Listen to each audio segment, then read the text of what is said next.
ప్రధాని మోడీతో భేటీ అయ్యారు CM Revanth Reddy, deputy CM Bhatti Vikramarka. దాదాపు అరగంట పాటు ఈ సమావేశం జరిగింది. ఈ నెల 8, 9న ప్రభుత్వం నిర్వహిస్తున్న తెలంగాణ రైజింగ్ గ్లోబల్ సమ్మిట్ కు రావాలని ప్రధాని ఆహ్వానించారు. కేంద్ర మంత్రులు అశ్విని వైష్ణవ్, రాజ్నాథ్ ని కూడా కలిశారు. ఆ తర్వాత పార్లమెంట్లో రాహుల్ గాంధీ, ప్రియాంక గాంధీతోనూ CM Revanth Reddy, deputy CM Bhatti Vikramarka సమావేశమయ్యారు. ఈ నెల 8, 9 తేదీల్లో తెలంగాణ రైజింగ్ గ్లోబల్ సమ్మిట్ నిర్వహిస్తోంది ప్రభుత్వం. అత్యంత ప్రతిష్టాత్మకంగా నిర్వహించేటువంటి ఈ సమ్మిట్తో ఫ్యూచర్ సిటీకి ప్రాణం పోయాలని, తెలంగాణ అభివృద్ధి ముఖచిత్రం మార్చేయాలని సీఎం రేవంత్ రెడ్డి పట్టుదలగా ఉన్నారు. ఈ గ్లోబల్ సమ్మిట్ ను కూడా రాజకీయాలకు అతీతంగా నిర్వహించాలని భావిస్తున్నారు. అందరినీ భాగస్వామ్యం చేయాలని నిర్ణయించారు. అందులో భాగంగా ప్రధానితో పాటు కేంద్ర మంత్రులు, కాంగ్రెస్ పెద్దలు, ఇతర ప్రముఖులకు ఆహ్వానాలు అందజేస్తున్నారు.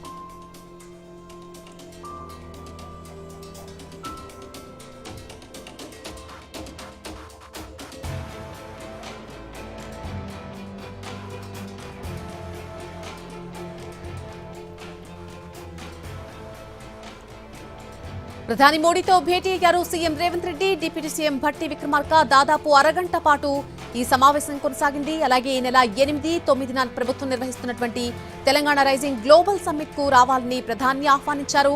కేంద్ర మంత్రులు అశ్విని వైష్ణవ్, రాజ్నాథ్ కూడా కలిశారు. ఈరోజు ఢిల్లీ పర్యటనకు సంబంధించి పూర్తి డీటెయిల్స్ మా ప్రతినిధి ప్రసాద్ అందిస్తారు. ప్రసాద్, ఇప్పటికే కొంతమంది కేంద్ర మంత్రులు ఆహ్వానించారు, ప్రధాని కూడా ఆహ్వానించారు. ఇంకా ఈ రోజు షెడ్యూల్ ఏ రకంగా ఉండబోతోంది సీఎం? ఇప్పుడే కొద్ది నిమిషాల క్రితమే పార్లమెంట్ భవనం నుంచి సోనియా గాంధీ నివాసానికి వెళ్లారు.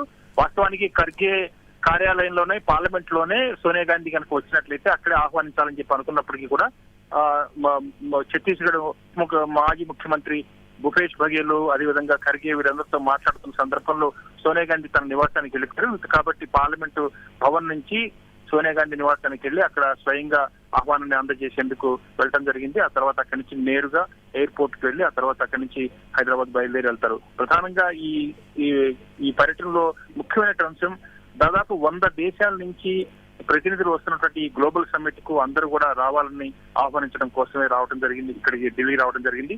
ప్రధానమంత్రి కలిశారు. దాదాపు 15 నిమిషాలు మాత్రమే సమయం ఇచ్చినప్పటికీ కూడా అది అరగంట పాటు కొనసాగింది. ఈ సమావేశంలో అనేక అంశాలు చర్చకు వచ్చినట్టుగా తెలుస్తుంది. ముఖ్యమంత్రి కూడా దీనికి ఉన్నటువంటి ప్రాధాన్యత, తెలంగాణ ప్రభుత్వం ఏర్పాటు చేసినటువంటి లక్ష్యం, ఇవన్నీ కూడా చెప్పడంతో పాటు గుజరాత్ ముఖ్యమంత్రిగా మీరున్నప్పుడు డాక్టర్ మన్మోహన్ సింగ్ మీకు సహకరించారు, గుజరాత్ రాష్ట్ర అభివృద్ధికి ఎంతో సహకరించారు. కాబట్టి ఇప్పుడు కాంగ్రెస్ పార్టీ అధికారంలో ఉన్నటువంటి తెలంగాణకు కూడా మీరు ప్రధానిగా ఉన్నారు కాబట్టి సహకరించాలి అన్న అంశాన్ని గుర్తు చేస్తూ ముఖ్యమంత్రి రేవంత్ రెడ్డి చెప్పడం జరిగింది. ఈ విషయానికి ఖచ్చితంగా రాష్ట్రాలకు కేంద్రం ఖచ్చితంగా సహకారం అందిస్తుంది, తోడ్పాటు